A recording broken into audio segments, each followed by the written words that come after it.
আমরা আগে কখনো এমন কিছু দেখিনি। বাবা, ওটা কি একটা দৈত্য? এত বড় একজন মানুষ, কিন্তু খুব শান্ত।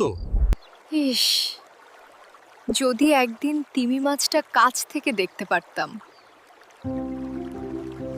আমি তোমাকে ভালোবাসি মায়া।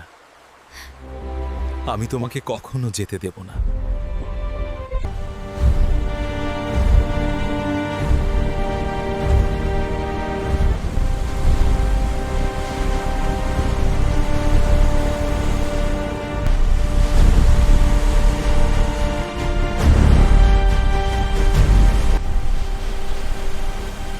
আমি জিতেছি।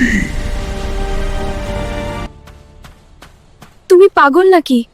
এত কষ্ট করলে কেন? আমার সব শক্তির মানে আছে যদি তুই খুশি থাকিস। এই রান্নাটা দারুণ হচ্ছে। হ্যাঁ, সবাই মিলে খুব মজা করছি। এখন আমরা খুব খুশি।